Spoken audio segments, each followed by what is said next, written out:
Hi అండి. ఎలా ఉన్నారు? ఏం చేస్తున్నారు? బాగున్నారా? దేవుని కృపను బట్టి, మీ కృపను బట్టి అయితే నేను బాగున్నాను. మీరు కూడా బాగున్నారని తలుస్తున్నాను.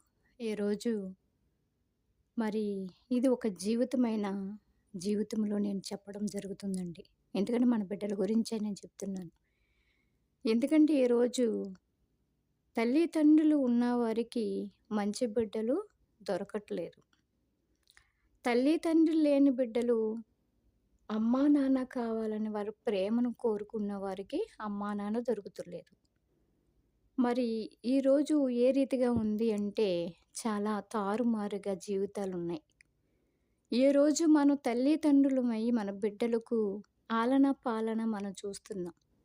వారికి ఏ కష్టం రాకుండా, ఏ శ్రమ రాకుండా, వారికి ప్రతి విషయంలో మనం హెల్ప్ చేస్తూ, మరి మంచి మాటలు వినాలని మనం ఎంతో నడుస్తున్నాం.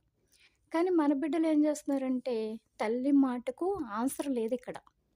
తల్లి మాటకి సమాధానం లేదండి. ఎక్కడిదాకా ఎందుకని మా చిన్న పాప ఉందండి. మా సుప్రియ అండి అస్సలు మాటిందండి. మా చిన్న పాప సుప్రియ ఉందండి.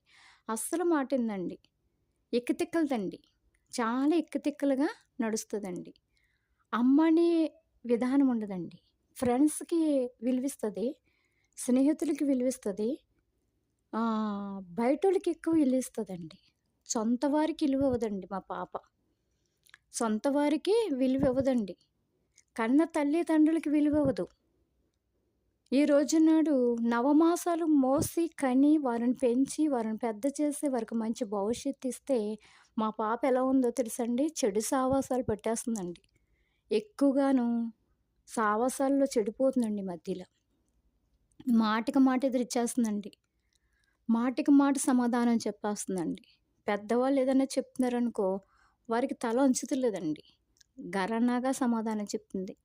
ఎక్కడ గరన వచ్చిందంటే, మనం వంగదీక వారి గరన పెరిగిందండి.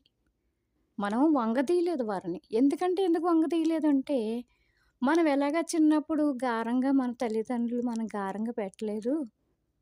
మన బిడ్డలను మనం గారం పెడదామని మనం అదొకటి తప్పు చేస్తాం. రెండో తప్పేంటంటే, మన చిన్నప్పుడు మనం కష్టపడుతూ మనం నడుస్తూ వచ్చాం. మనం కూడా కూర్చుని తినాలని మనకున్నప్పుడప్పుడు మన పరిస్థితులు బాగోలేదు. మనం ఏం చేసామండి? కష్టపడడం ట్రై చేసాం.